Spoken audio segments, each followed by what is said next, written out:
Oya, vote on. Hey everybody, this is HK7335. Welcome in to Forge Friday, where I help you make epic Mandalorian cosplay and make it easy and fun. So, why do I not have a live thing yet? It's not coming on. It does. I wonder if I just click on Make or Baked if it'll come up. Okay, I gotta wait till it says live. So, yeah, what are we doing today? You want that Beskar look, but you don't have a Camtono full of credits to make it happen? Well, that's what we're going to talk about today. So, hey, Liberator Mando, welcome in. Awesome, people are showing up already. Ram Cal and 6 others, welcome in. It doesn't tell me who the 6 others are, so hopefully I'll see you and we'll be able to say hello. Lydia Tasker 3, welcome in. Thanks for being here. So yeah, we're going to talk about the kind of little bit of a splash I made over the last couple of days with my quote-unquote black Beskar. So yeah, we're going to talk about that. I'm going to show the whole process. I've had a lot of people asking me questions. Get Off My Fat, welcome in. Nice work on those pauldrons, brother. I saw them. Very impressive. It's so easy, isn't it? It's kind of ridiculous. So yeah, we're going to show that tonight. This is actually easier than this process that I used to make this because there's one step missing. Obviously, we're not going to be utilizing chrome paint. We're just going to be using black primer. This, to be exact. So why did I do this? How did I come about this? Well, you know, the most popular technique that everybody has for creating Beskar is really expensive. You know, the last time I checked, a can of Duralumin was like $30 for a little tiny bit. And then you got to clear coat it. And, you know, I don't know if you guys have been paying attention to the state of my armor as we've been doing this thing, but, you know, we pick up chips and dings and dents and all kinds of stuff. And, you know, if you just spent $30 for a little tiny pint of silver paint and now you got a chip in it, you're going to cry. This stuff, you're probably not going to feel so bad because, first of all, it's super easy to do, and second of all, it's really easy to fix and touch up, and there's no clear coat involved. Hey, we got some people coming in. Juna Katarn, welcome in. How's my week been? It's been hectic, Juna. Thanks for asking, though. Austin Ninja, what's up? Welcome in. And Cambaru, welcome in. Steve Randall, you're back. And R2SC, welcome in. Glad you guys could make it. Let's see. Get this to keep scrolling. Jay Griff Hero, welcome in, and Red Blade Heathen, welcome in. Glad you guys could make it. So yeah, we're going to be talking all about black Beskar today. So yeah, because apparently we made a little bit of a splash, and a lot of people have been asking me questions about it. So I want to address as many of those as I can. And so yeah, we're going to talk about the steps. So basically, what you're going to start out with, I'm working on this Brocatan. I just primered this right before the show because I had to wet sand it. It's still got some lines in it. I'm probably going to have to go back over this with some red putty after I do this. But here's the thing. I can do the Beskar technique on this and then go back and re-primer it. And no, I don't have to take the graphite off because we're barely leaving any of it on in the first place. I mean, I don't know if you guys saw my finger test where I ran my fingers over the helmet that I just did this process on, but they came out clean. So, do you follow me on IG? You know, we might. I follow a lot of people. I probably do. So that's, you know, more than likely, yes. Dun Blonde Boy, welcome in. Peter Parody, PJ, welcome in. Thanks for being here, guys. So basically, you're going to want to sand and primer this thing the way you normally would. This looked like this before I primered it, okay, or before I put the black primer on. This black primer has been drying for about 15 minutes right now, and we can probably start working with it. So yeah, what you want to do is do your normal routine where you're, you know, filling, using filler, getting your sanding done, trying to get your layer lines out as much as possible, shooting some filler primer. And then Walter Loqui, welcome in. Awesome. Thanks for being here. And TrueX13, welcome in. Hey, what's up, Dumb Blind Boy? Glad you could make it, bro. And Felix Does Design, welcome in. Awesome. Meow Lorian, Radio Waves, welcome in. Hey, Steve Randall, you're a legend. Thank you, brother. I appreciate it. Awesome. So, yeah, you want to do all the normal stuff. And here's what's cool. Okay, so you can see I kind of burned through my primer coat back down to the plastic. Well, not a problem, because we're going to be applying primer, just a different color. And it's not as kind as filler primer is with hiding the lines. If you have lines still in your paint, it's going to show up. So let's put this back up, because we don't need to do any range finding at the moment. So yeah, you're going to want to try to get this as good as you can. Chances are you may still have some lines in it. This is a big print, and big prints tend to, you know, in my experience, be a little more liney than smaller prints. So I got a few up here that I need to probably go back in and address, but again, we can still show the effect. Steve Randall, you're awesome, bro. Thank you so much, man. You are a bloody legend. You're awesome. And Krizanowski J. Anton, welcome in. Thanks for being here. I appreciate it. Brad is Drab, welcome in. Well, you know, maybe you need a splash of color, Brad. I'm really happy that you're here, though. We're going to show you how to do. So anyway, yeah. So the black primer, and this is just black primer, not paint and primer, is not as you know. It's going to show you if you've got some issues. If you do, just go in and glazing, putty them, and sand it again with 600. And then reprimer it with the black. Okay, so somebody asked me in Germany, they said, hey, we don't have Rust-Oleum over here. What can I use?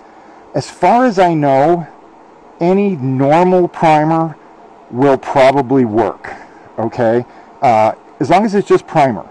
Now, the thing I found out about Rust-Oleum a couple of years ago, Emporio Velhoiste, I know I'm mispronouncing that, and I'm so sorry.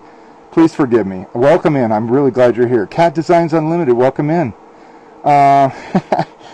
Steve, too bad, man. Well, be careful on your drive, brother, and thank you so much. I'm really glad you showed up, and you drive safe, okay? Be safe. I want to see you next week. Take care, brother. Infamous LDS. I think that's right. Okay, that primer is epic. Yes, it is. It is epic. I discovered this technique, though, with regular filler primer, okay? So I found out that after I went through and sanded with 320, I could go in with a paper towel and I could buff it out, okay? Just like this. All right, and you're going to see. Now, the reason I picked this thing is because it's got quadrants on it. So we can kind of play around with the processing of the paint, because we're going to process this black primer before we do the graphite. The graphite is the last part. The primer in the UK is like 30 pounds. Oh my gosh, that's crazy. Wow. Yeah, well, what I heard about Rust-Oleum is that they pretty much bought all the paints. They own Testers, they own Krylon, they own, I believe they own Humbrol, which is a really high quality hobby paint for, you know, model tanks and stuff. It's been around for a long time, but they bought that. But they bought up like all the paints.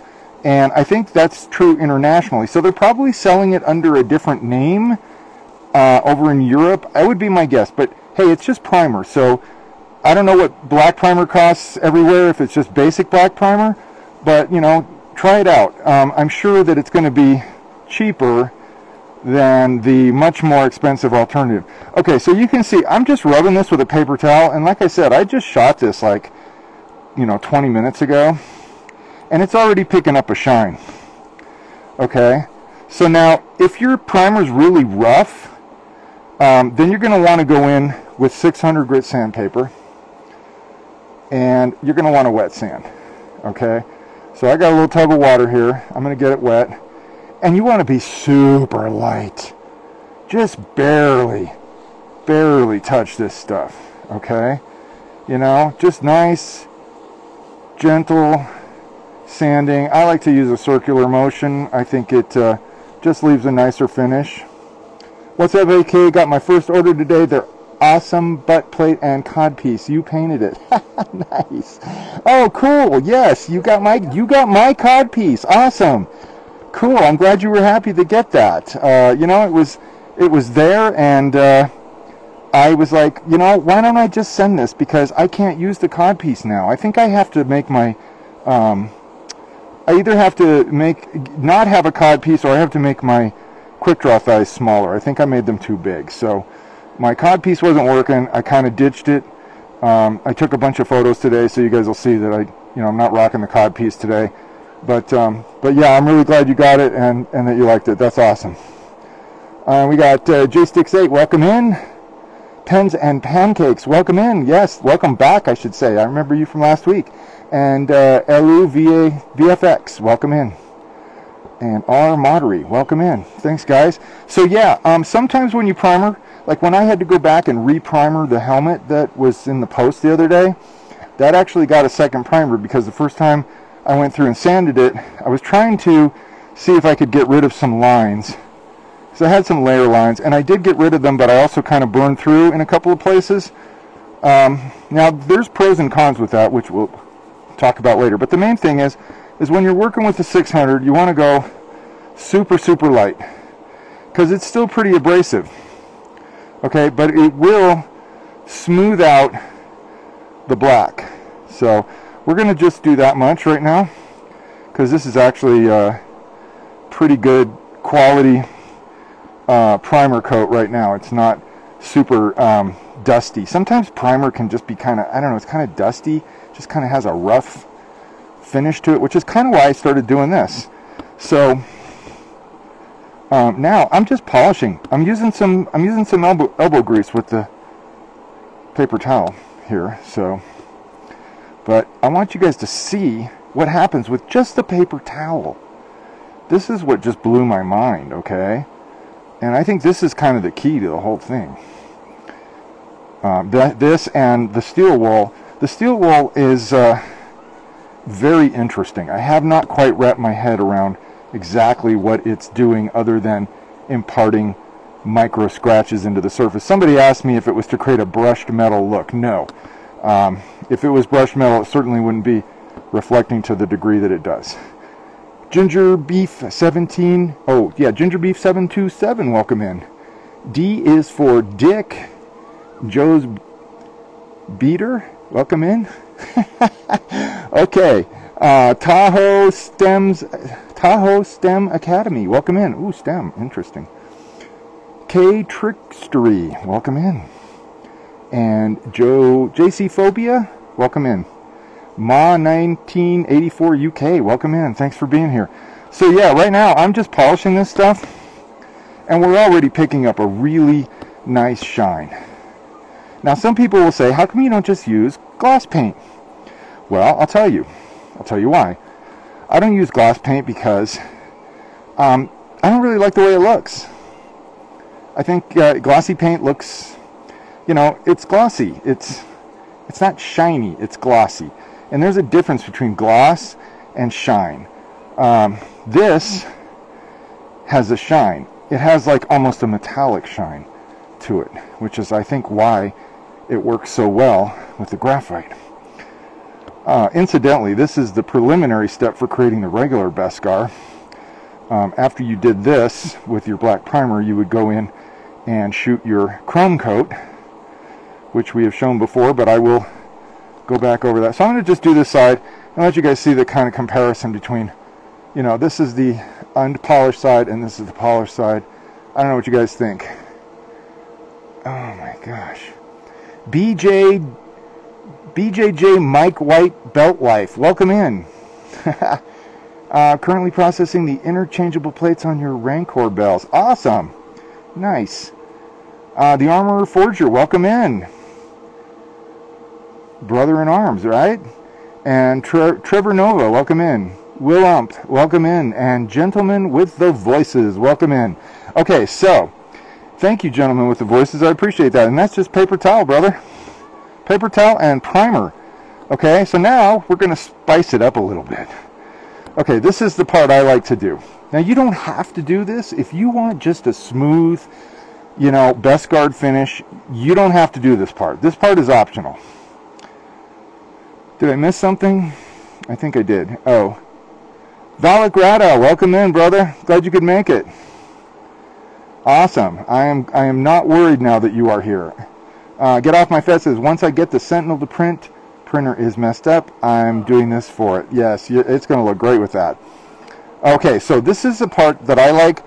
What I think this can actually do is not only does it impart micro textures into the surface, I can't wrap my head around exactly what it's doing, but it does something. It also helps hide layer lines, and right now I'm going super, super, super light.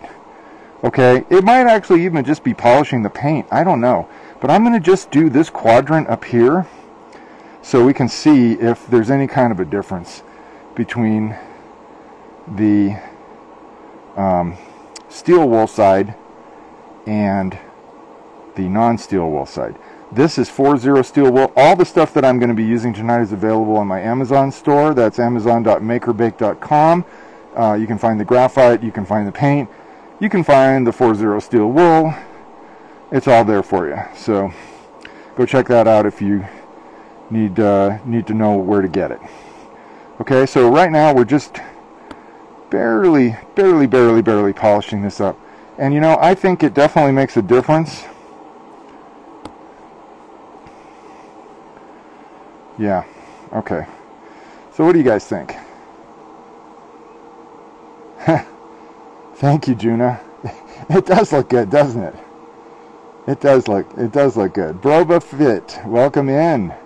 And Duke City Gent, welcome in. Jedi Lock, wow, yes, wow, that's right. It's just primer. Just primer. I think this was $6.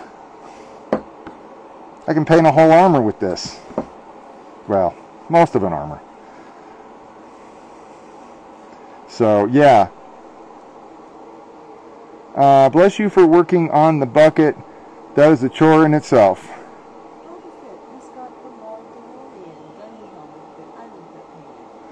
Oh, you got the Maldalorian Island, the one that Island Fet did, Boba Fett. That's awesome. We'd love to see that helmet out and about. Yeah, I learned a lot too. I learned a lot from talking to you guys and listening to feedback, and I learned a lot from your questions, because sometimes your questions, you know, have to do with things that I never considered. So they're great. I love them because I learn from those too. I certainly do not know everything, and this is all a journey for me. Like I said, the whole reason that I created this process was, first, I discovered it by accident, the polishing of primer.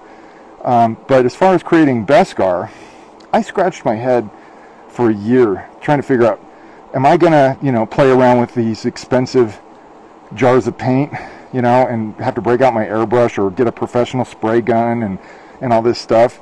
And, you know, I didn't really want to do that because reasons. But so yeah, I thought, you know, let's see what we can do. Let's see what we can do with off-the-shelf stuff that anybody could get their hands on, you know. So here we go. We're just polishing this out, and this is kind of a zen thing. And what's cool is if you screw it up, just shoot some more primer on it. It's not a big deal. It's just like, as I keep saying, it's just primer. Doffy01, welcome in, and Crinkly P, welcome in.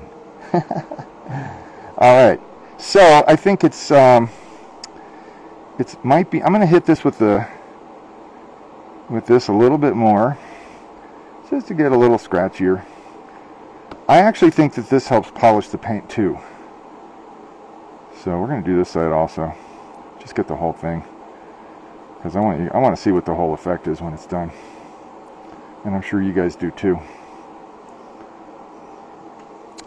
The Mandalorian is chilling on my nerd shelf right now. I'd love to make it a full kit one day, though. You should definitely make it a full kit. I could help with that. So you just tell me what you need, brother, and we'll get you hooked up. Have you used any Rust-Oleum Nature Effects spray for textured finish on any paint? No, no, Peter, I have not. Mostly because I don't trust texture out of a can. I'm not saying it's bad stuff. I've never used it, so I can't judge it. But my bias is to say no, that I probably wouldn't want to do that. And that's a bias, so I admit that. I could be completely wrong. What's your experience with it? Have you ever used it before? I'm very interested in, you know, if you have some experience with it and you think it's cool, I'd love to hear about it. So, but generally I would go in and do weathering effects, you know, do them by hand using various techniques, including fuller's earth and washes, you know, stuff like that. The traditional stuff that I learned when I used to work on props. Okay, so I want you guys to see that. That's 20 minutes with a paper towel and some steel wool. And it already looks pretty amazing. Now, we're going to take it to the next level. Okay? Should to a side-by-side on polished primer versus non-polished primer. Oh yeah, well there you go. There's non-polished right there. Oh, you mean with the graphite, yeah? We can do that because, as you'll discover, you can paint on the primer. You can paint on the graphite. Okay, it's that's the other thing that a lot of people have asked me is, can you put color on top of this? Absolutely, you can. 100%. I guarantee it. You'll be amazed. So if you want to put in a white stripe or, you know, a section that has color on it and you want to chip it out, you can totally do this. Here's the thing too that's so great about this versus this process, okay? One of the problems that I have to deal with when I'm doing the chrome is that one of the problems that I have when I'm doing the chrome look is that sometimes if I'm masking for color, the tape will pull the chrome off. Now I can fix that, but it's a pain in the butt. So, you know, I don't want to have to do that. And it doesn't involve repainting the whole armor. I just go in and touch up the area where the tape pulled the paint off, and it usually works out just fine. But still, that's probably not going to happen because, again, it's primer. So, you know, Timothy off. Is that right? Timothy off. Welcome in. Thanks for being here. And Kemery66, welcome in. Glad you could make it. Alright, so this is polished primer. Right, this stuff right here. Once again, this is just for the benefit of the people that are just showing up. Frank Martinez, 57.99, welcome in, brother. We are showing the black Beskar technique. I'm going to just do a quick recap because you guys just showed up. I shot this chest plate with this flat black primer. That's it. And then I just, right here on camera, polished it out with a paper towel, just like this, for about 20 minutes. And also, this 4-0 steel wool, which is an optional part. You don't have to do this. I think it adds something that I can't quite put my finger on, but, you know, and I'm going very light, super light, just barely grazing the surface, you know, trying to just impart some micro scratches into it. Not to create brushed metal, but just to create little areas where light will glint when it catches it. Okay, so now we're going to go for the fun part. Okay, Gentleman with Voices says, I have to say, I love everything you have made. It's hard to choose the direction I want to go. I watch as often as I can, so I have... Well, you know, I understand that, and it's my pleasure to teach, you know, what I know, and I'm always trying to learn new stuff every day. A lot of it I learned just by goofing around and experimenting and discovering things by accident. So I really appreciate you, gentlemen, for being here and you know, spending your time watching this stuff. I'm glad that you're getting something out of it. That's the whole point. Okay, so now we're going on to the next step. I'm sure you'll figure out which direction you want to go at some point. But these techniques are applicable to pretty much any kind of you know, metallic effect on any type of cosplay, I think. Now, I don't know if you could do this on other materials like EVA or Warbler, or what's that other, there's another one, I can't remember, but it's a thermoplastic. So now we're applying the graphite. Oh, and by the way, I'm using a Beauty something. My wife told me what it was, and I can't remember what it was, but it's a teardrop shaped sponge, and it's made for applying makeup It's a very specific item, and it has a very interesting and cool density to it that is perfect for... Like your program, Blender. Oh, Beauty Blender. Yes, that's it. Okay. Yes, like my program Blender that I use to make these models. So, makeup sponge. Yeah, but not... There are other kinds of makeup sponges, Valak, and they're not the same as this. This one is cool because it's got this big, you know, fat bottom on here that's great for doing these large surfaces, but it also has this nice pointy area for getting into nooks and crannies. So it's very cool. I really like it. So that's what this is. A beauty blender is the technical term for this particular type of sponge. Yeah.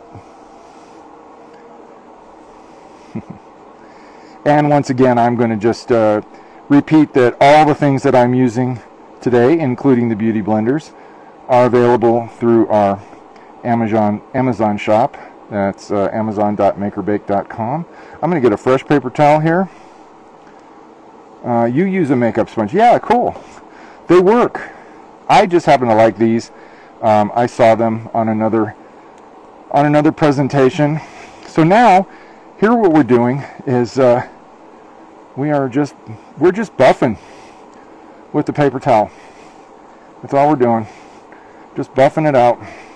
And we can always add more graphite, but you can see there's not a lot coming off. It doesn't really stick to the surface of the paint. I think it's actually kind of super micro abrading it or something. I don't know exactly what it's doing, but maybe it is getting into the paint somehow. But all I know is that when I'm done here, I could wipe my fingers across it and I will not have any graphite on my fingertips, which means you don't have to clear coat it. So Big Boy J55, welcome in, brother. Glad you can make it. Glad I can use the beauty blenders that I don't use for my kit. Yeah, I use them for this. They're perfect. They are perfect. Perfect for graphite. Okay, so here we go. That's one application. And let's see what it looks like. We're going to do this quadrant right here with the graphite. I actually know what this is going to look like, and it's really cool. It kind of looks like, I don't know if you guys are familiar with the term parkerization, but it's something, it's a coating that they used to put on guns, specifically military guns, to keep them from corroding. It's kind of shiny, but not. Okay, so now we are going over the unbuffed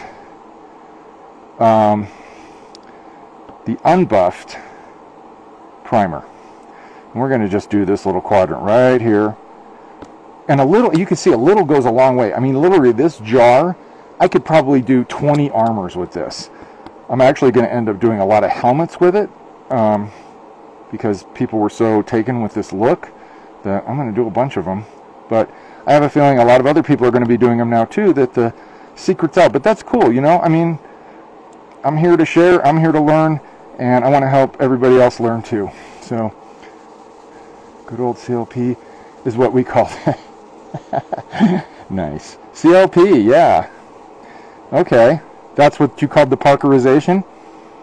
That's cool. I didn't know that term. Thanks for sharing. That's awesome. Okay, so you can see that you get a shine, but it isn't anything quite like what we're getting on the other side. The smoother your finish is, the more metalness and roughness, or the less roughness it will have, so the more reflectivity it's going to have, and the more metallic it's going to look. Although this looks very metallic too, it's definitely a different effect. So here's the polished side, and here's the non-polished side. So alright, so what I'm going to do right now, so you guys can see how quick this is I'm going to go ahead and I'm going to shoot some paint on this dude, and we'll come back to him in about 10 minutes, and we'll see what we can do with it, okay? So let's get this guy onto here. And we'll shake up our paint can. I already shook this earlier, not too long ago, so it doesn't need to be shaken for 2 minutes like it does when you first pick it up. Oh, and by the way, if you live in a place where it gets cold, if you ever need to paint something and it's still cold out and your paint's cold, just get a pot with some warm water and the hottest water you can get out of your tap, and just stick the can in it for 10 minutes. And that'll warm the paint up and it'll flow a lot better. So when you go to paint, also the part that you're going to paint, bring that in the house if it's not already there, and let it warm up.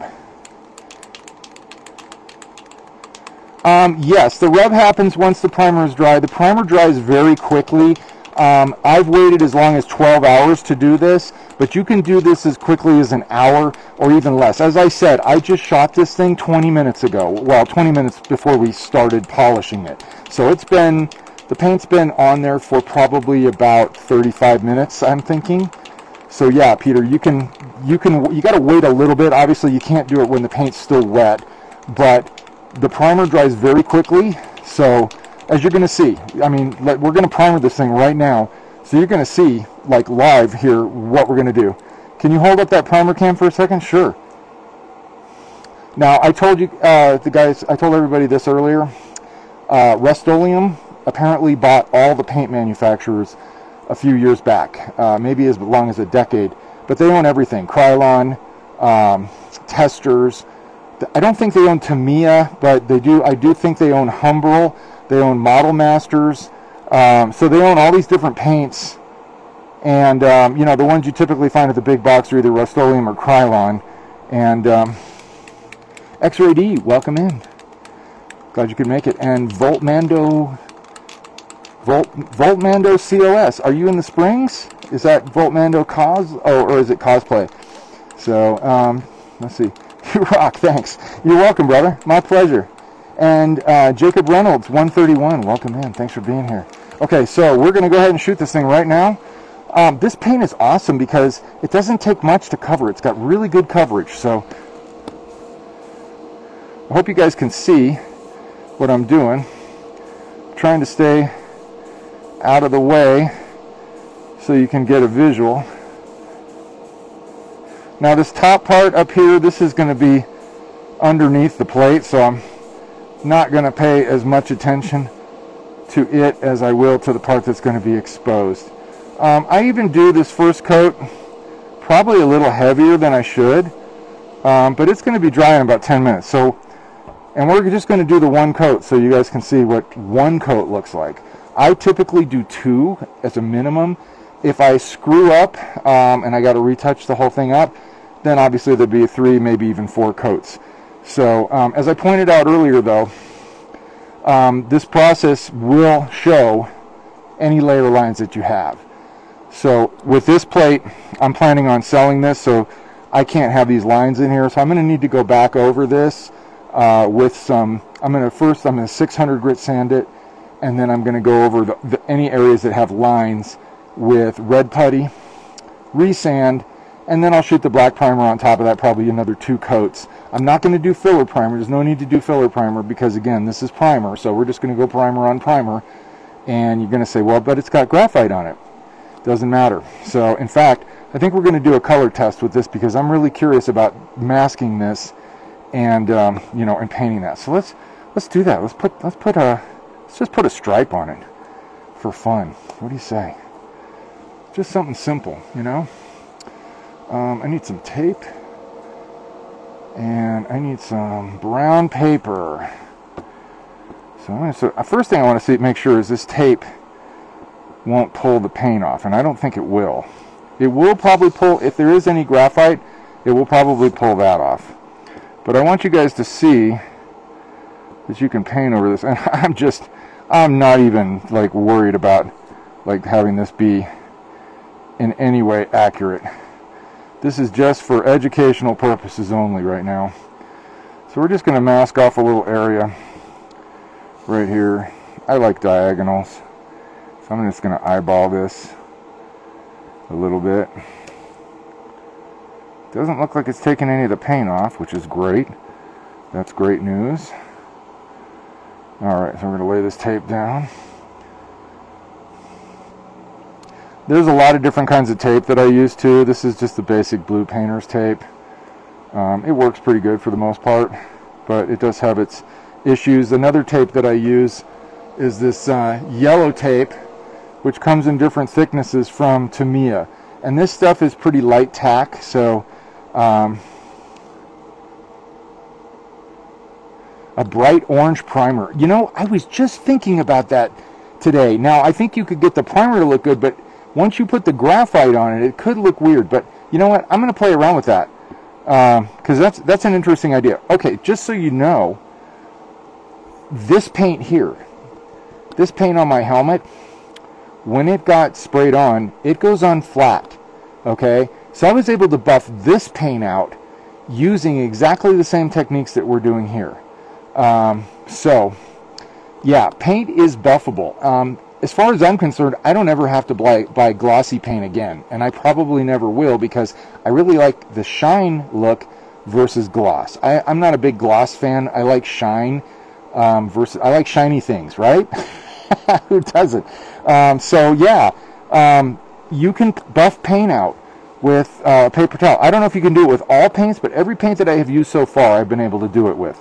So I'm assuming that it's just a function of paint that you can actually do that. Now I think there's probably a window where you can do that, and then past that point you might not be able to, because this stuff is fully cured and I don't think it could polish anymore, but I could be wrong. So yeah, the gloss look is just, I don't know, it's a personal thing for me. I'm not going to say that it's bad. Justin the Killer Mando, welcome in, brother. Wow, that's cool, man. That's very cool. I haven't heard from you in a while, and I'm really glad to see you. Very cool, man. I hope you're doing well. Thanks for being here. Let's see. Yeah, cool. So, yeah, I'm not a big fan of gloss. It's, you know, it's a personal thing. It doesn't mean there's anything wrong with it. It's just not something that I am generally drawn to, except on cars. I like it on cars. And that's where it belongs, if you ask me. It belongs on cars. Classic cars. You know, 60s cars, 70s cars, 50s cars. That's where gloss belongs. That's where it belongs. I love it. So, exactly. It depends on what the gloss is on, Juno. You're right. And for me, it's cars, classic cars. Even new cars. Yeah, definitely new cars. I mean, some of the things they're doing with paint right now is just really insane. Like these iridescent paints that they're using now are just unbelievable. And those, a lot of these new gray cars that don't have any metal flake in the paint. It's just this shiny gray, and those look cool. They need a splash of orange, if you ask me, but that's just me. So, but I really like them. So yeah, gloss does have its place. I'm not dissing gloss. I just don't think that on, you know, props it looks that good.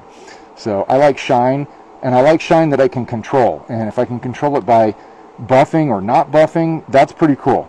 So I'm going to see if I can find some brown paper, so I don't have to mask this whole thing. So give me just 1 second. Let's see if my lovely assistant can help me out for a second. Hello. Lovely assistant.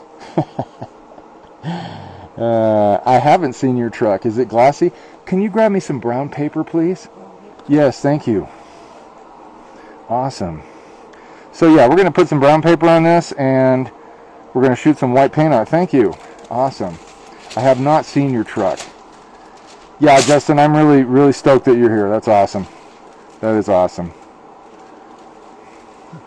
I love doing those pictures, those background replacements of you in your armor.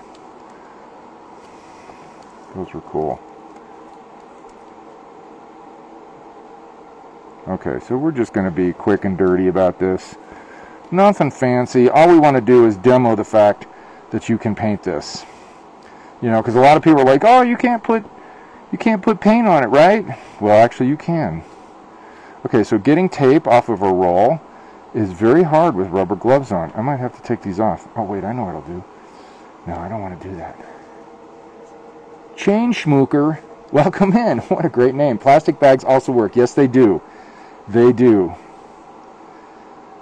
Yeah, you use a lot of the same techniques I do, I see. What? Oh, thanks. You're so awesome. I can hardly wait till we can get Jonna Phoenix on the show. I'm finishing her armor up now. She's gonna blow me off the stage. You wait. Her stuff looks amazing, and she's amazing. So you guys are gonna be in for a treat when she finally gets to show up. I'm excited about it. It's gonna be a treat. Sticker situation. Okay. Oh, sticky. Yes, yes. Yes, it is. Very sticky. Okay, so we're going to just very quickly kind of do a little thing here. I'm not going to worry about this being super tight because, like I said, this is a demo piece. I'm probably going to go ahead and re-primer this and, you know, just keep it real simple. But I want to show you guys that you can actually put color on this and it's not a big deal at all. It will stick. In fact, it's amazing how well it sticks. It almost sticks too well. Like a lot of the techniques, like, you know, trying to pull the paint off with tape and stuff, it actually doesn't work that good. It's like the graphite is actually holding the paint on better. I don't know. It's weird, but it does work. So, all right. So we just got this one little corner left down here, and then we'll pick some color, and we'll shoot it. So here we go. Let's see here. Grab this piece of tape, get it roughly in position. I hope you guys can see everything that I'm doing okay. I'm kind of at a weird oblique angle. Yes, I bet you're excited for your kit, Lauren. Big Black Panda 69, welcome in, brother. And Khalid Kouari, welcome in. And Gred Stampa ID. I think I said that right. I hope I did. If I didn't, please forgive me. Sometimes I have a hard time reading people's usernames, but that's my fault, not yours. JDog6704, welcome in. Glad you could make it. Okay, so we're going to demonstrate that you can put color on a graphited surface. Okay? So first of all, I want to just show something real quick. So we're going to take a piece of white here. Now we just graphited this, and we didn't really spend a whole lot of time buffing it out.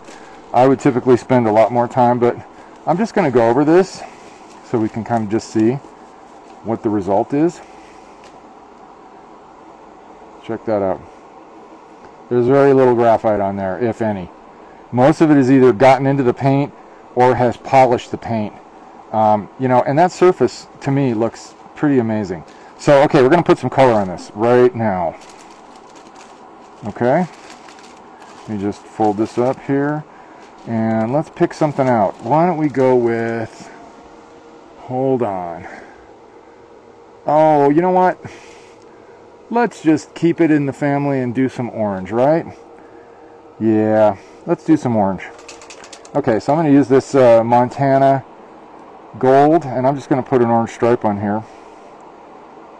Now, obviously, before you do this, if you're going to want to weather this, you're going to want to put down latex or whatever techniques you're going to use to, you know, to create chips.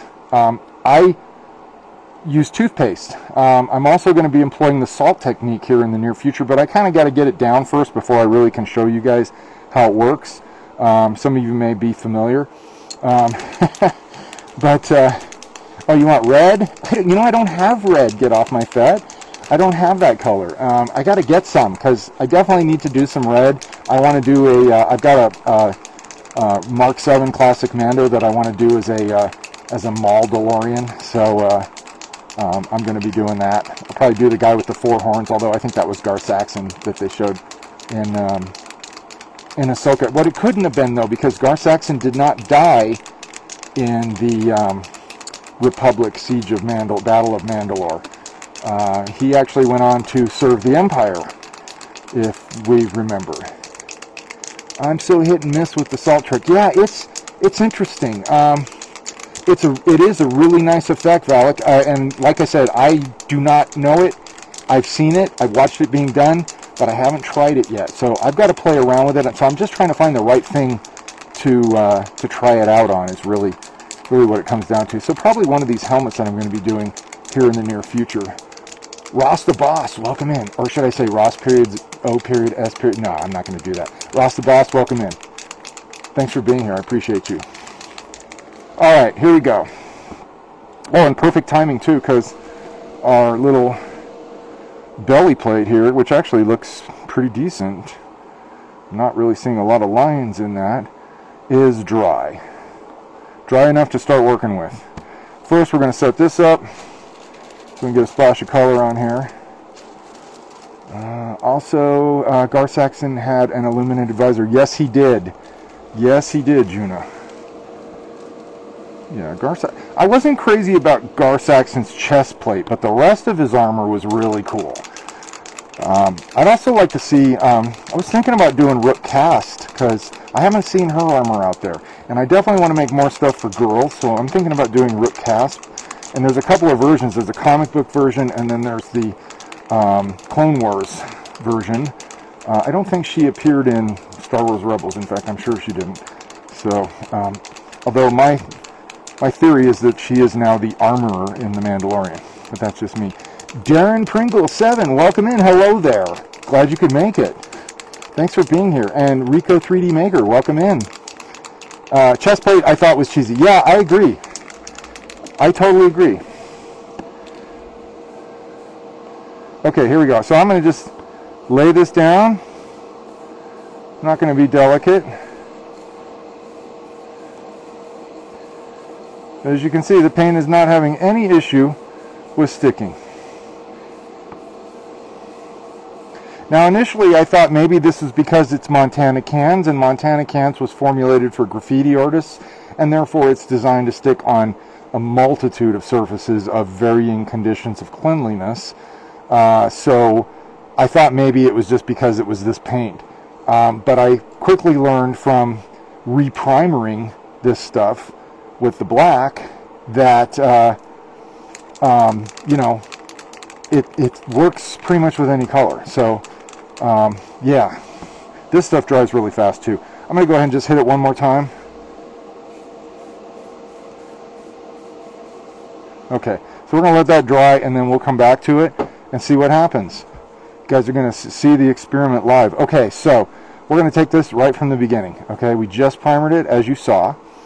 We did that live. Now, we're going to take our paper towel, our nice, happy paper towel. We're going to start buffing. And buffing and buffing. Luke A. Martin, 88. Welcome in. Thanks for being here. I appreciate it. Trizzy Chili, welcome in. Glad you could make it. I decided to start later tonight so that a lot of you folks that show up, you know, later, I'm guessing you guys might be in California or other places that are a couple hours behind me. Wanted to give you guys a chance to see what was going on here. So, because always at the end, I always get all these people to just start showing up. Yeah, an indoor spray booth is nice. I would definitely like a bigger one than the one I have. I'd like to have a dedicated one, like, you know, a full booth. You know, something like 3 phone booths in size would be just fantastic. And then I could do positive pressure, and I could actually keep the dust out, have much better dust control. Because right now I have no dust control, which is one of the reasons why I don't do gloss paint. Because this I can sand. If I get a little hair, or last night I had the real fun, which seems to always happen in the summertime, especially when I turn on my spray booth at night. Yeah, I just shot the coat of primer on the chest plate, and a moth landed in it. A moth. I didn't start over. You know why? Because it's primer. I ended up sanding it out. So I got the moth out, and then I sanded it. So here we go. So we're just buffing with a paper towel. Nothing special. Just buffing with a paper towel. The 600 grit sandpaper would be if you had a rough surface on here. In fact, we may hit this with the 600 just to make sure that we're getting the smoothest possible surface. And I'm going real light. You could even use 1000 grit or 1500. I wouldn't go above that because then it's really not going to do that much. It'd be pretty much like the paper towel, I think, beyond 1500. But with this, I'm still getting, you know, a little bit of an abrasion effect. Now, something to be aware of, if you do burn through the black into the primer and it's on an edge, you can leave that because it ends up looking like a highlight when you, yeah, moth added texture, right? And S. Joe, welcome in. Dune Sea Ranch, welcome in. Awesome, Dune Sea Ranch, that's cool. Are you a Dune fan? Are you looking forward to the second Dune movie? I am. I love Dune. It's pretty heady stuff, but I read all the books when I was younger and was very taken with them. It's never really been done well as a movie, and I think this new one actually did a pretty good job, but it's such a deep story. There's so much going on in terms of like subtext that it's really hard to convey that in a film, but I think they're doing a pretty good job. So yeah, we're going to go over this. We just went over this with the 600. You want to go really light, but yeah, like I said, if you burn an edge and you see primer underneath, you could get away with it by just graphiting it. I do have a green visor, a very dark green visor, shade 5. This is actually not a Jackson face shield. I thought it was, but I think I ended up donating my Jackson to somebody else for a helmet that had to get out real quick and needed one. So I ended up going with the simpler ones that aren't as much money. Now see, you can polish. I dried this and polished it at the same time. Oh, I'm almost out of paper towels here. Wow. So we're going to go with a drier paper towel. We're just going to keep going. We're going to buff this thing out. Oh yeah, that's starting to look nice. Yeah, this whole thing with the paper towels was an amazing revelation. Yes, the moth is a part of the armor. It's just its dust, but yes, it's there. It is there. I felt bad. I like moths, sort of. I don't know, there's some very beautiful moths, but this one wasn't. He was a small little guy and had a very unfortunate run-in with a wet painted chest plate, and his time is over. Get off my fet. Thanks for being here, brother. I am so appreciative of you, and thank you so much for sharing your version of the technique. Your stuff looked amazing, and it was very inspiring to see it, and I really appreciate you. So thanks a lot for being here. We'll catch you next time. Take care, brother. Wyatt Fedner, welcome in. I know that name. I've made a lot of stuff for you, haven't I, Wyatt? You're awesome. One of our best customers. Thanks for showing up, man. I appreciate it. Glad you could make it. All right. Okay, so we have proceeded now we're about what, 20 minutes in since we painted this, right? Vengeful Monster, welcome in. Glad you could make it. So, Vengeful Monster and Wyatt Fetner, just so you guys know, get you guys up to speed, we're showing the black Beskar technique. If you didn't see it on Instagram, you're going to see it now. Basically what I just did is I shot this thing, which has been sanded, been, you know, prepped normally, sprayed with filler primer. Show your shots, welcome in. Glad you could make it. I was wondering if you're going to show up. Cool. So everybody's here now. Awesome. So anyway, basically, once we did all the basic post-processing, we sprayed this with flat black primer. This stuff, to be exact, right here. I think this will work with other flat black primers, but just make sure it's just primer. We are going to try this with some other colors too, like rust, and also orange was brought up, like orange primer. That might also be the rust, because I don't know if I've seen orange primer. I mean, if there is orange primer, I definitely want to know about it, because I'm all about the orange. So anyway, we sprayed this with this primer. We let it dry for about 15 minutes, 10-15 minutes, and now we are buffing it out with a paper towel. And as I pointed out before, this step is not optional, but the next one is. Okay, so after I do this, I like to go over the surface very lightly with 4-0 steel wool. And I believe that it imparts something into the effect. I don't know exactly what it is. I don't know how it works, but I feel like something happens. Something kind of cool and magical. Also, this imparts little micro scratches into the surface that help hide, if you do have a little line or two in there and you want to hide it, this will help with that. Hey Vod, oh, you're at a con.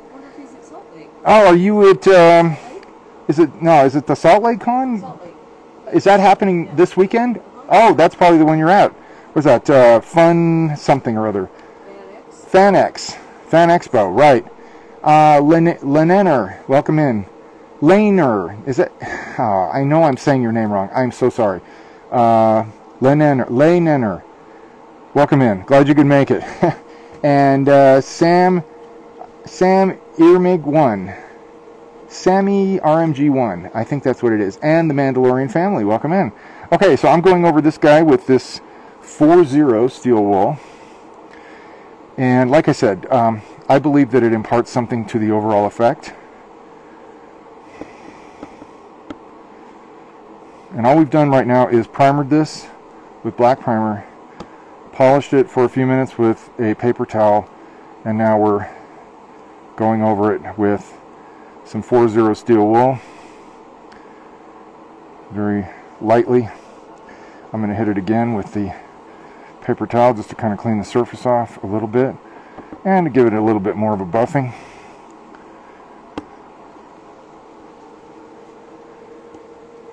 "3D Erasmo, welcome in, and Nestor Fontana, welcome in. 1975, awesome. Very good year. All right. Okay. See, so the buffing is super critical because this gets us about 80% of the way to a metallic finish. And I'm going to reiterate this because some people are asking, why don't you use gloss paint? I'm going to say it one more time for all the folks that just joined.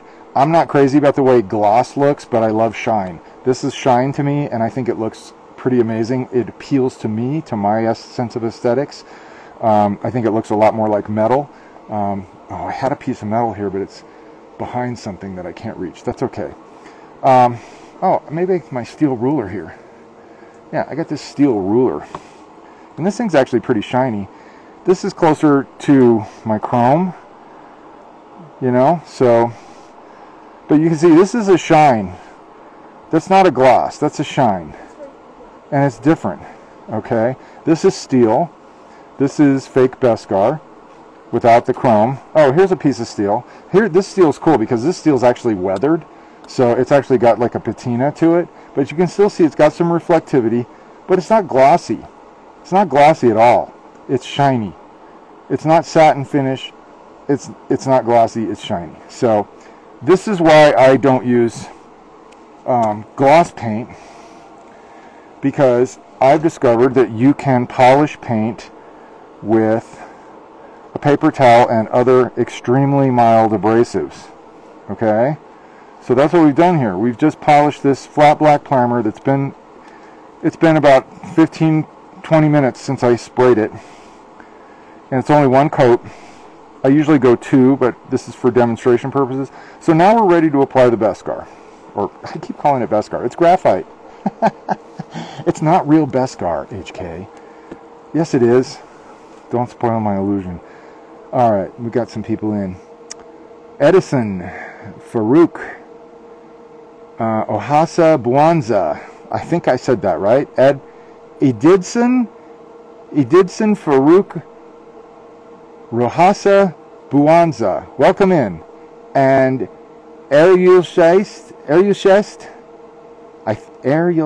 think I said that right. I hope so. If I said it wrong, please forgive me. I'm doing my best with the names. And Mando Collector, welcome in. Thanks for being here. I appreciate it. So now we're going to apply the graphite, and I'm using a beauty blender. And it looks like there's a lot, right? A little goes a long way with this stuff. A little goes a very long way. We can use the pointy end here to get into the nooks and crannies. And when we get done here, I'm going to show you what this looks like, because we did it earlier on a chest plate, which has a splash of color on it. I'll show you what the effect looks like on unbuffed primer. So you can put this stuff on any painted surface, okay? it will work. But it's, wow, I just noticed that I didn't put my pauldrons on or my collar plate. Wow. All right. So anyway, here we go. Now, to get the look of my chest plate, instead of putting the graphite on now, you would spray the chrome, probably a couple of coats. You might want to do a pass with the steel wool again, and then hit it with the graphite. And that's going to give you a brighter and lighter version of this effect, what I would consider more like classic Beskar, or classic polished, you know, steel. Because Beskar, I think, is an analog for steel. If you ask me, I think it's steel. Alright, so there we go. That's the final effect. Now again, as I said, the steel wool pass, totally optional. You don't have to do that. It's not necessary. I think it makes it look more metallic. That's just me, though. That's just my opinion. And like I said, it's completely optional. You can absolutely just go straight to the graphite after you've polished the surface with the paper towel. That part, though, is mandatory. You've got to do that. But it's easy, you know. And this is just primer. You can't mess it up. It's so easy. And I think if you try it, you're going to be amazed, and you're going to be super grateful. Oh, we got some more people in. Das Cruffy Boot. Das Cruffy Boot. Welcome in.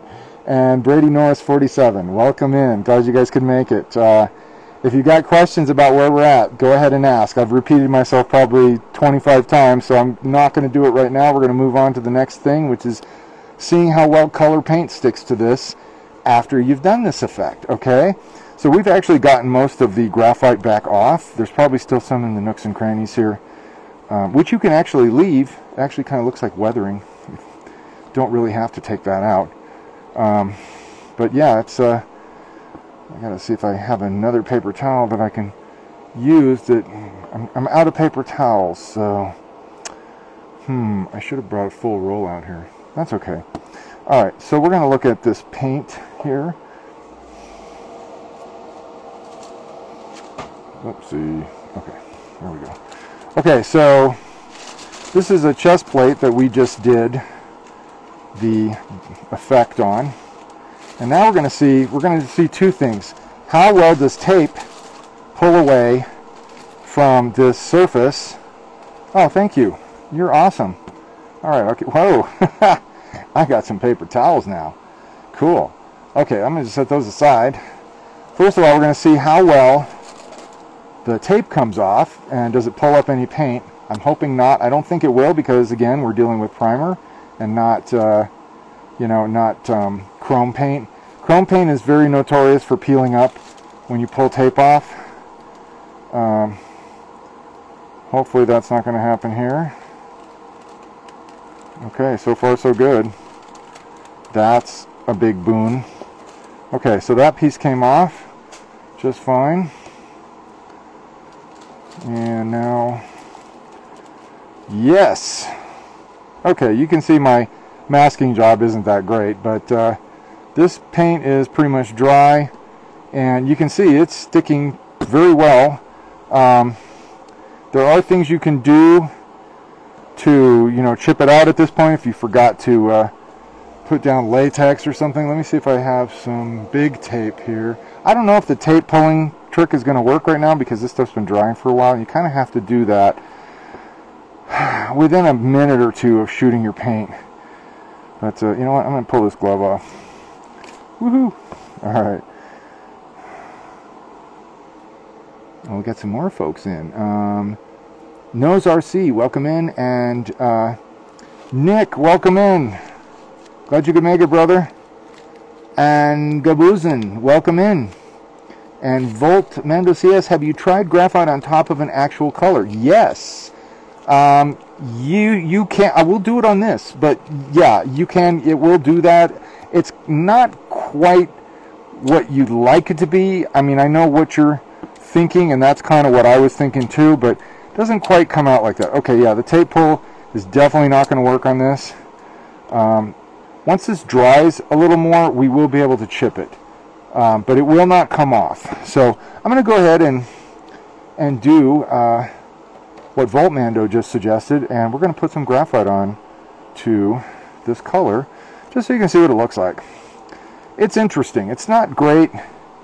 In fact, if you want to get an example of what it looks like, my dart emitter on my old school FET style whistling bird was painted with a copper color paint made by what's the name of the company that made it? Oh my gosh, I can't remember. Iron Lac. It's made by Iron Lac. Very nice metallic paints. Apparently you can't get them here in the US anymore. I don't know why. They were available at Hobby Lobby for a very attractive price. And when I first painted this chest plate, I painted it with the Iron Lac, and I was amazed at how good it looked. But it took a long time to dry. So let's go ahead and try this.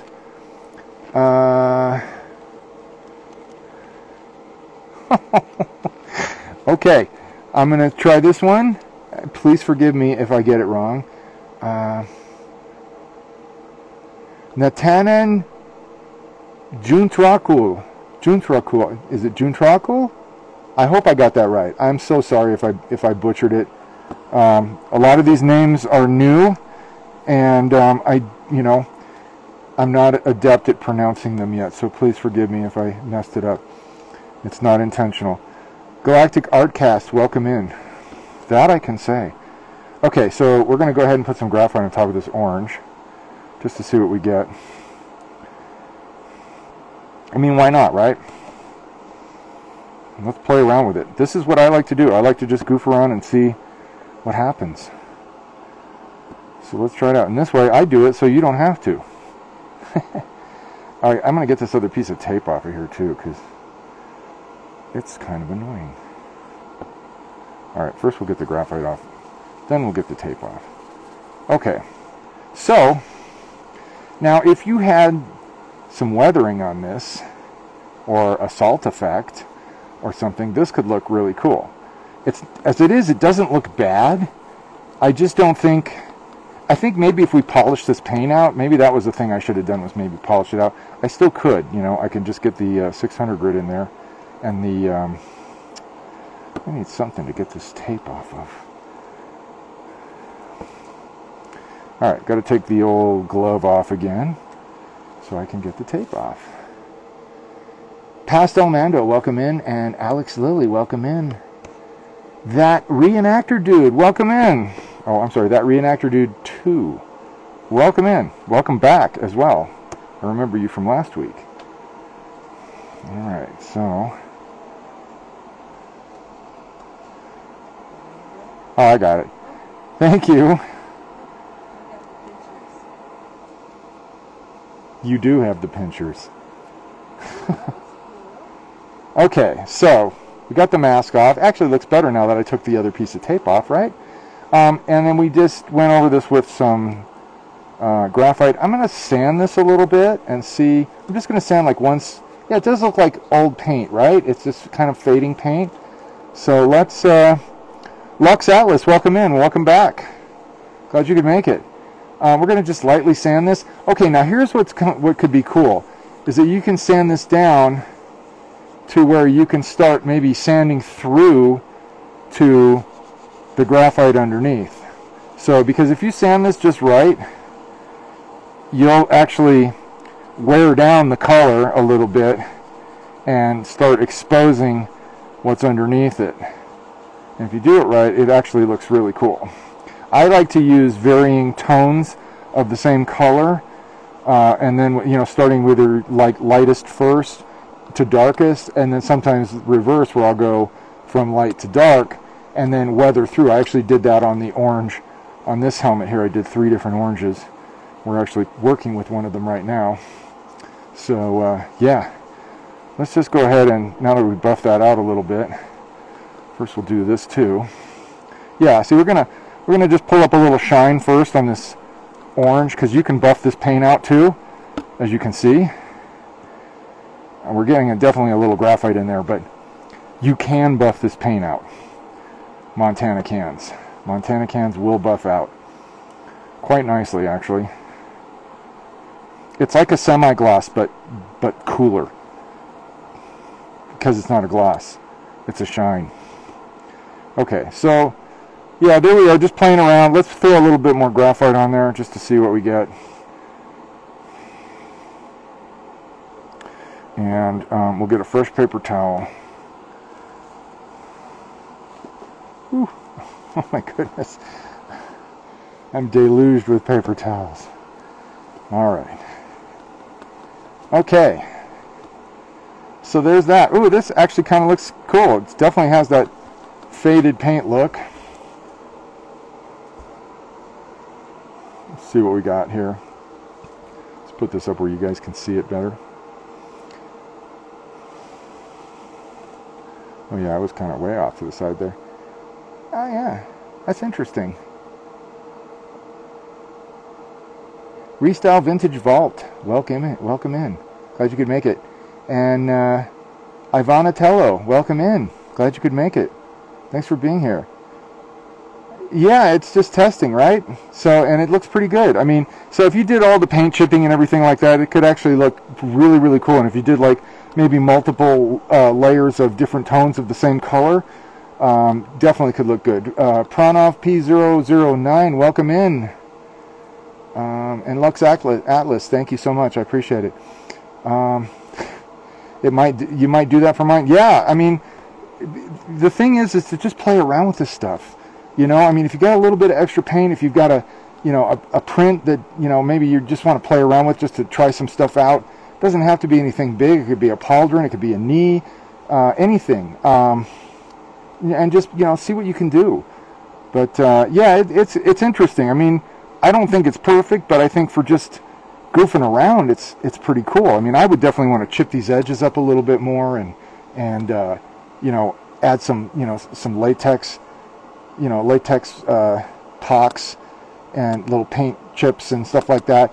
And doing different tones of paint allows you to get variations where those, you know, where the color has been removed. So I would definitely do that. But I think this on top of that definitely looks good. Oh, can you grab my collar plate? I'm going to show you my collar plate because it's definitely, it's actually the first thing that I ever did this on. And I'm not wearing it because I forgot to put it on. I was like literally wet sanding this up to the last minute before I had to get paint on it. So I'm going to let you guys check this out. Here, let's put this over here. Okay, so here's my collar plate. So first I did a chrome layer. I did chipping on the sides, and then I did 2 shades of gray. And I actually went over, I chipped them all out, and then I went over both the colors with the graphite to create the overall effect of this. So that would be, imagine that with the orange. This is what the orange would look like if you just went and did all the things with it, including what we just did. So yeah, the graphite's fun. I mean, is it for everything? I don't know. It could be. It's definitely pretty versatile. You can definitely do a lot with it. But I really love it for a metal finish. I'm not a huge fan of the mirror finish. I know some people are, and I don't knock them for that. If that's what they like, that's great. That just doesn't really appeal to me. But, you know, I think this is a great, super budget-friendly way of getting a very nice metallic effect for your armor, for any part of it. Now, it works best, I think it's the most successful with actual metal type patinas, you know, gray metal. As you can see, I did that on my Whistling Bird here, where I went over the copper with the graphite, and it's interesting. I'll say that. I think it looks okay. I don't think it looks great, but I wanted to see what it looked like. So, and I was like, hey, it's mine, so I can screw it up if I want. Hayne Josh, welcome in, and JT Customs, welcome in. Appreciate you being here. Izzy Star Driver 7, welcome in. Glad you could make it. So yeah, that's the black Beskar effect. What do you guys think? And do you have questions? I'm ready for questions if you guys have them. I think this process is pretty straightforward, but you may have questions, and if you do, feel free to ask. Like I said, it's super simple. You post-process normally the way you normally would, so you're going to do sanding, puttying, filler primer, final sand, usually with 320 or 400 to get it nice and smooth. And then you're going to shoot it again with primer. So if you burn through any of the edges of your primer down to the plastic, not a big deal, because you're going to hit it with primer again. Now this primer will reveal any layer lines that are still visible. And at that point you have the choice of either staying with what you've got or, you know, touching everything up with red putty and then reprimering again with the black and then starting the process. So, but if you're happy with what you got, then the next step is to polish with paper towel, okay? And polish and polish and polish and polish and polish until you get that nice shine. And when you do this and you see it, you'll know. And if you think you're there, go a little bit longer, and I think you'll be very pleased with the final effect. Then, if you're going for black Beskar, then your next step is an optional one, and that is to take the 40 steel wool, which I have right here, very fine 0000 steel wool. And again, we have this on our Amazon shop, amazon.makerbake.com, where you can find this and the graphite and also paint and other things. So you can always check that out if you're at a loss for where to find this anywhere else. So yeah, your next step would be to go over this very lightly, like this, okay? Like you're petting a cat, right? You know, very gentle. You're just trying to impart some micro scratches into the surface, that's all. And you're not trying to make it look like brush metal, okay? Because that's a completely different effect. This is just micro scratches, the kind of thing that you would find in a piece of steel that's been laying around or being used for a while. And then you go over it with the graphite.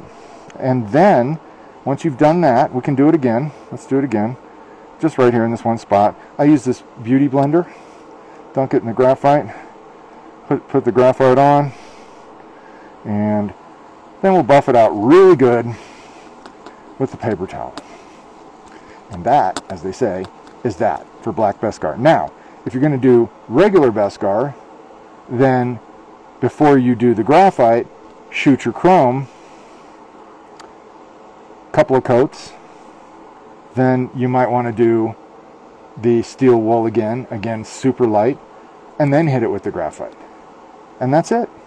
As you can see, you can put different colors of paint. You can stripe it. Now, the caveat is if you're using the chrome paint is not as happy with tape, okay? Most of the time you can get the tape off, but once in a while the tape will pull the chrome up. Now, next week I'm going to show how to fix that, so it's, so you can deal with it, because it's actually pretty easy to fix. But it's kind of a pain in the butt, so it's something to watch out for. This apparently does not have that issue because it's primer. So yeah, I'm pretty stoked with this. I hope you guys are too. Alex Souza 2110, welcome in. Thanks for being here. And Jim Milletwalk, is that right? Jim. Oh, I know I'm just saying this just all wrong, and I'm so sorry. Jim Elite Walk. I think that's what it is. Okay? I hope that's what it is. If it's not, I'm sorry, and you can correct me. I will be happy to take your correction. So anyway, that's it. Anybody got any questions?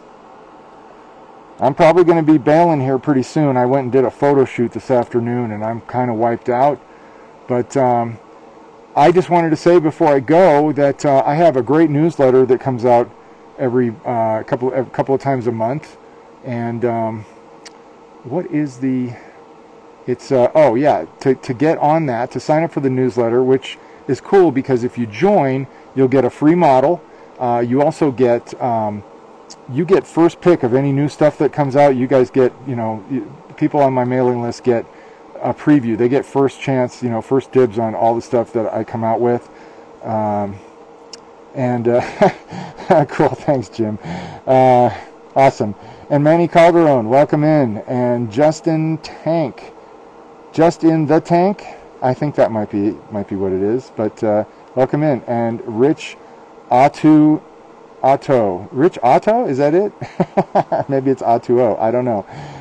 Anyway, welcome in. I'm glad you could make it. So anyway, I'm just wrapping up. I'm going to let you guys know I have a newsletter that comes out every month. If you want to find out more about that, go to Maker Baked with a 3D. So it's MakerBak3D.com to join the newsletter. And you want to do that because there are perks. You'll get a free model for 3D printing. You also get first dibs on any new stuff that comes out, and special deals, discounts, all kinds of cool stuff. So, and there's going to be even more things coming along for the newsletter group as well. So definitely might want to check that out. And let's see, there's one other thing I need to mention. Oh yeah, if you have a shop featuring my models and helmets and armor, get on our referral list. Go to makers.makerbaked.com, and again, Makerbaked is spelled MakerBak3D.com. What was that?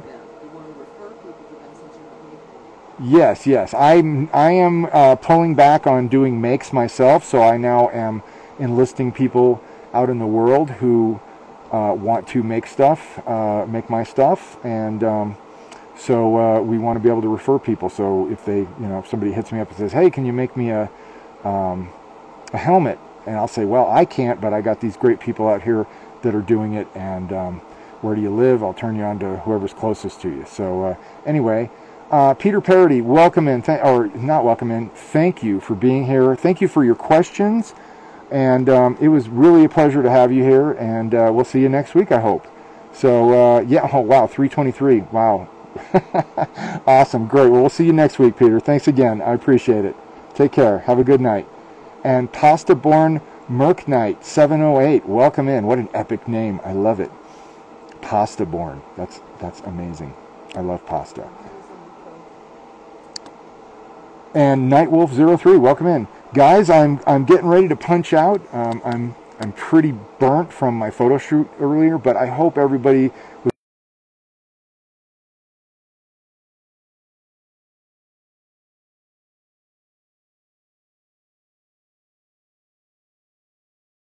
cool. I'm hoping for that.